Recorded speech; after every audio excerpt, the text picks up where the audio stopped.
अष्टमी का सुप्रभात आशीर्वाद। और हम सभी लोग महापुरुषों के वर्णन के बारे में पता चल रहा था आपको, राम के बारे में, रावण के बारे में, लक्ष्मण के बारे में। आज अपन नारद के बारे में बात करेंगे। नारद कौन होते हैं, कैसे होते हैं, क्या उनका सिस्टम होता है। तो नारद नारायण प्रतिनारायण के काल में ही उत्पन्न होते हैं। नारद किसके काल में उत्पन्न होते हैं? नारायण और प्रतिनारायण के काल में। ये अत्यंत कौतूहल और कलहप्रिय होते हैं। आप देखना पुराने सीरियलों में, पुराने धारावाहिक में चलते थे ना, नारायण आते थे और वो क्या करते थे, इससे लड़ा देते थे, उससे लड़ा देते थे और खुद बीच में मजा लेते थे। कान में किसी के कुछ कह गया और तुम्हारे बारे में कुछ कह गया, किसी राजा के बारे में। ये विद्याधर जैसे थे, उड़ के कहीं भी चले जाए। अच्छी भली दोनों की दोस्ती हो रही है तो जमता नहीं था। कोई इनका सम्मान ना करे तो हाथ बिदक जाए, लड़ जाए। इसलिए बता रहे हैं कौतूहली होते हैं, ये शांत नहीं बैठते। अच्छा भला रहा है, कोई व्यवस्था बनी होगी उसको जरूर बिगाड़ेंगे।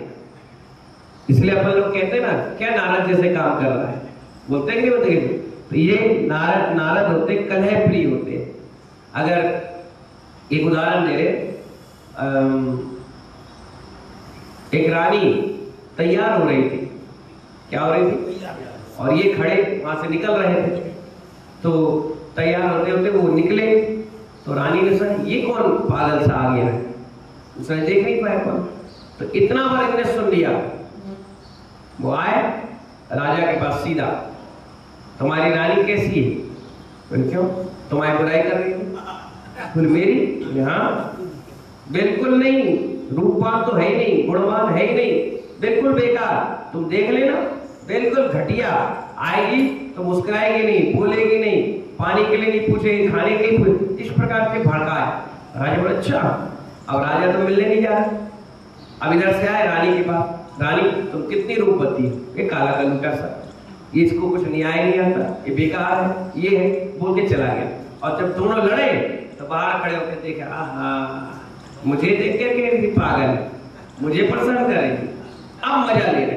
और जब दोनों लड़ जाएंगे फिर जाएगा। क्यों लड़ रहे हो, क्यों लड़ रहे हो? अरे तुम्हें कितना चाहता है राजा। राजा कहेंगे तुम कितना चाहते हो उसको, अब अच्छे से रहो। और दोनों में वाह कर लेगा, दोनों उसका सम्मान करेंगे। देखो नारद जी ने हमें एक कर दिया, जबकि नारद ने भिड़ा दिया। ऐसे लोग न, मैं तो कभी कोई नहीं सोचता हूँ ऐसे लोग पेट में कैसे रहते होंगे। 9 माँ को तो हिला के रखते होंगे और सपने भी ऐसे ही आते होंगे माँ को। तो ये कौन कैसे होते हैं? अत्यंत कौतूहली और कलह प्रिय होते हैं। नारायण और प्रतिनारायण को लड़ाने की मुख्य भूमिका इन्हीं की होती है। किसकी होती है? और दोनों ताकतवर होते हैं और इनको चाहिए सम्मान। राजू क्या चाहिए? सम्मान। तो ये नारायण के पास जाएंगे तो नारायण इनको बैठाएंगे और बताओ, और ये एक दूसरे की मुखबिरी करते हैं। भैया मैं प्रतिनारायण क्या गया था और मुझे वहां पर इतना सम्मान मिला, मुझे इतना कुछ मिला, अच्छा मैं उससे ज्यादा दूंगा। तो यहाँ और ज्यादा मिलता है। यहाँ आग लगा के गए, वहां जाके आग लगाएंगे, वहां जाके लगाएंगे, फिर यहाँ। इनका काम ही ये होता है, बुझाने का नहीं होता। क्या का होता है? लगाने का होता है। तो ये लड़ाने की मुख्य भूमिका होती है। सभी नारद ब्रह्मचारी होते हैं। क्या होते हैं? इनके साथ बच्चे, परिवार नहीं होता, अकेले सिंगल होते हैं। इन्हें राजऋषि का सम्मान भी प्राप्त होता है। क्या काय का? किसी के राज दरबार में अगर ये आते हैं तो लोग इन्हें सम्मान देते हैं, भैया बहुत बड़े नारद आ गए, बहुत बढ़िया। सारे राजा महाराजा नारदों का विशेष सम्मान करते हैं। क्या करते हैं? भाई अभी कुछ नहीं करोगे तो लाके भिड़ा देंगे, लड़ जाए। अच्छी भली शांति है तो क्रांति मचा देंगे। इसलिए इसका सम्मान भगवान कर दो। कहते ना देवताओं को खीर चढ़ा दो तो सारा कार्य सानंद संपन्न हो जाता है। ये समस्त राजभवन में बेरोक टोक जाते हैं, कोई रोक नहीं सकता इनको। किसी व्यक्ति ने रोक दिया अरुण जी और टोक दिया तो इसकी खैर नहीं, बस सारी पोल पट्टी उनको मालूम। ये राजू कौन से नंबर का चश्मा पहनता है, कौन सा टूथपेस्ट करता है, कौन सा क्रीम लगाता है, ये क्या करते हैं, वो क्या, पूरी खबर न्यूज रिपोर्टर की तरह किसके पास रहती है। अरे कई बार राजा पूछते हैं, जैसे राजा बैठे हैं और नारद आएंगे, और नारद जी आइए बैठिए, सब कुछ अच्छा राजा जी आप बहुत चिंता में हो, क्यों, क्या बात है। अरे मेरा एक लड़का है कुंवर राज, उसकी लड़की देख रहे हैं। अरे मैं बताऊंगा आपको, फलाने राजा की लड़की कितनी रूपवान है, क्या बढ़िया है, सब कुछ बढ़िया, कर लो। वहां जाएंगे बताएंगे, क्यों चिंता करो राजा तुम, अरे लड़का, अरे क्या बढ़िया लड़का है, और सेट करा देंगे। ऐसे भी करो, मतलब सब कुछ अच्छा, मान सम्मान चाहते हैं, क्या चाहते हैं वो, मान सम्मान। सभी नारद निकट भाव होते हैं। इतना सब करने के बाद भी, इतना करने के बाद भी निकट भाव होते हैं, यानी अगले एक दो भाव में मुनि बनकर मोक्ष जाते हैं। कलह प्रीता के कारण एक बार ये इनकी गति नीचे हो जाती है, फिर सुधार करके चले जाते हैं। पुण्य भी है उनका कि वो इतने बड़े हैं। कोपिन वस्त्र धारी होते हैं।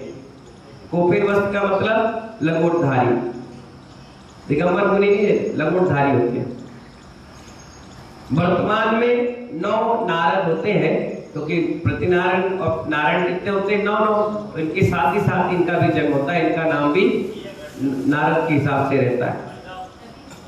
पहले होते हैं भीम, कि भीम वो भीम नहीं, नाम भीम है। जैसे अपन ने बाली पढ़ा था, बाली, तो बाली वो बाली नहीं जो राम के समय थे, वो नहीं, ये बाली नाम था। ऐसे भीम नाम है। उसके बाद महाभीम नारद का नाम है। रौद्र तीसरे कौन, चौथे महारौद्र, छठवें काल नहीं, पांचवें काल, छठवें महाकाल। क्या नाम है, बढ़िया है। भीम महाभीम, रौद्र महारौद्र, काल महाकाल, दुर्मुख और 8 दुर्मुख, छठवें नरमुख और 8वें है नरमुख और 9वें है अधोमुख। तीनों मुख वाले, दुर्मुख, नरमुख और अधोमुख।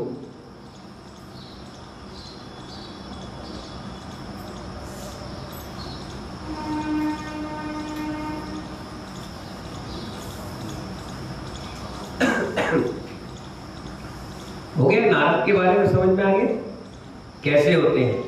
कभी तुम्हें कहते और नारद, कहीं नारद के बोल रहे, क्या हम लड़ाते झगड़ते हैं, बोले तुम्हारे व्यवहार ऐसे ही बताया, तुम नारद जैसे हो। इनको कहते हैं नारद मुनि। क्या कहते हैं, नारद मुनि। अब समझ में आया।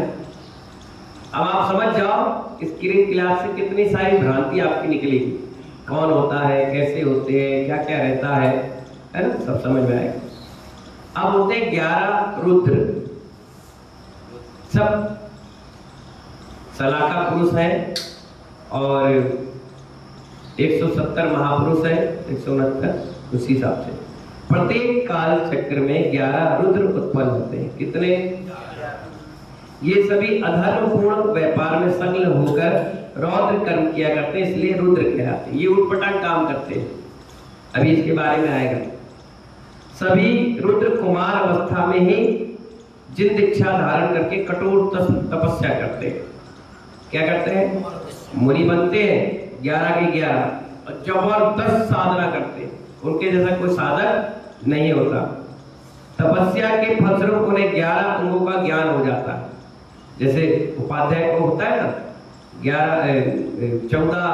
11 अंग और 14 पूर्व का ज्ञान, गणधर को होता है, ऐसे ही ज्ञान उनको हो जाता है। किंतु 10वें विद्यानुप्रवाद का अध्ययन करते समय विषयों के अधीन होकर पथभ्रष्ट हो जाते हैं। कैसे, जो एक 14 पूर्व होते हैं तो उसमें एक पूर्व का ज्ञान, एक सब्जेक्ट होता है विद्यानुप्रवाद पूर्व। विद्या यानी मंत्र विद्या, उस मंत्र तंत्र की ताकत और उसमें साधना में निकल जाते हैं तो ये पथभ्रष्ट हो जाते हैं। मुनि बनने के बाद भी क्या हो जाते हैं, गृहस्थ जैसे हो जाते हैं। क्या हो जाते हैं, 11 के 11 इस सिद्धांत है। संयम और सम्यक से पतित हो जाने के कारण सभी रुद्र नरकगामी होते हैं। भाई मुनि बने, और मुनि बनेगा, मुनि जैसे क्रिया ही नहीं करे, भोग विलास में रहने लगे। अब भाई किसी के पास कोई मंत्र साधना आ जाए तो अपने आप पे प्राउड आ जाता है, वो अपनी दुकानदारी चालू कर देता है। पर यहाँ पर बताया नहीं, आप नहीं कर सकते, लेकिन किए तो सबके सब कहाँ गए?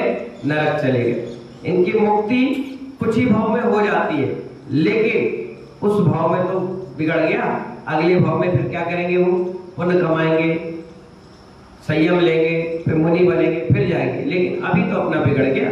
हाँ, त्रिलोक प्रणति के अनुसार रुद्रो और नारदों की उत्पत्ति हुंडाभस्सुरी काल में ही होती है। उत्सर्पणी काल में, हुंडा और सर्पणी काल में होती है।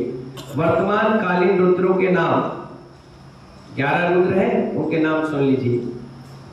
भीमावली, पहले का नाम क्या है? फिर दूसरा चित्रशत्रु,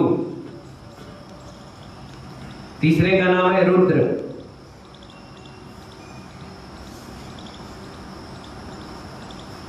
चौथे का नाम है वैश्यवानर,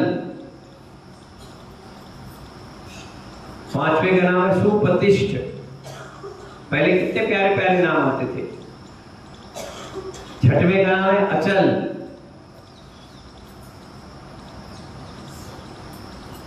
सातवें का नाम है पुंडरीक,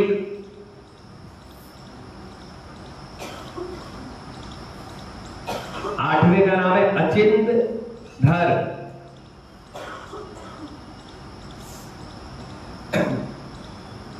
नौवें का नाम है अजित नाभि, 10वें का नंबर है पीठ नाम का रुद्र, और 11वें नाम का है सात्विक पुत्र।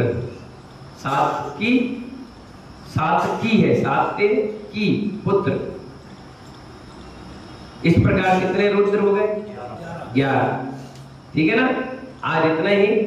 आज हम दोनों मुनिराज का अष्टमी का उपवास भी है, और आज हमारा ये केश लॉन्च है। ठीक है ना? सभी लोग केश लॉन्च देखेंगे। मेरा बहुत बहुत आशीर्वाद। जय बोले महावीर भगवान की।